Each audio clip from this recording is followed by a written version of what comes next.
ডুবাই দিয়া তারপরে ফ্লাইটে বসিয়ে বসবো।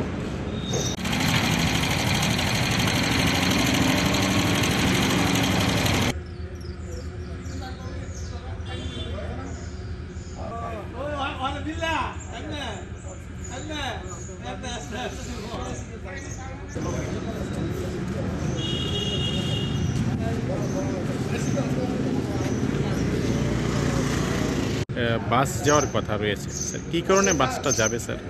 বাসটা যাবে ত্রিপুরা স্টেট কোঅপারেটিভের একটা অনলাইন পরীক্ষা আছে, পরীক্ষার জন্য পরীক্ষার্থীদের নিয়ে যাওয়া হবে।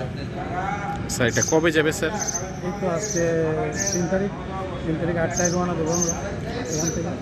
স্টুডেন্ট যা হয় তাদেরকে নিয়ে যাবো।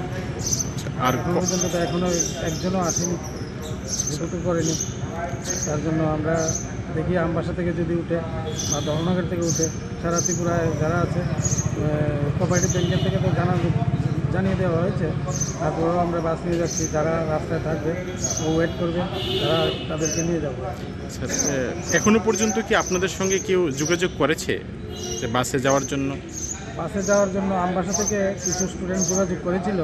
তারপর আমি আজকে সকালে ওদেরকে ফোন করেছি যে তোমরা রেডি হয়ে থাকো, আমরা 8টায় রওনা দেবো। তো ওরা বলছে যে আমরা ট্রেনের টিকিট কেটে নিয়েছি, আমরা যাবো না। স্যার এখনো পর্যন্ত যে কোনো ছাত্রছাত্রী আসেনি, তার পেছনে কি কোনো কারণ রয়েছে স্যার? কারণ রয়েছে, ট্রেন লাইনও বন্ধ, হয়তো একটা গাড়ি বোধহয় অ্যাক্সিডেন্ট হয়েছে, ওদের কি মনোবল ভেঙে গেছে না কি এসব বলতে পারি না, কিন্তু স্টুডেন্ট তো যাওয়ার কথা। স্যার আর কবে নাগাদ আপনারা ফিরছেন স্যার?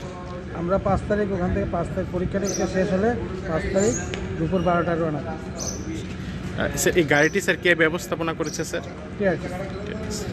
আপনার নামটার পরিচয়টা স্যার? আমার নাম দিলীপ চন্দ্র দাস, ট্রাফিক সুপারভাইজার, আইসি, traffic manager, TRTC, Krishnanagar.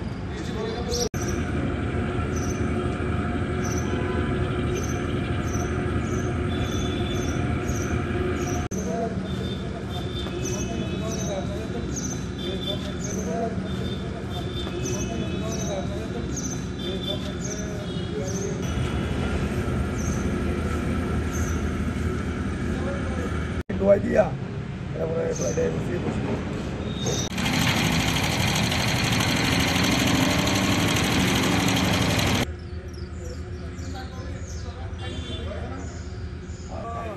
Hola, Villa.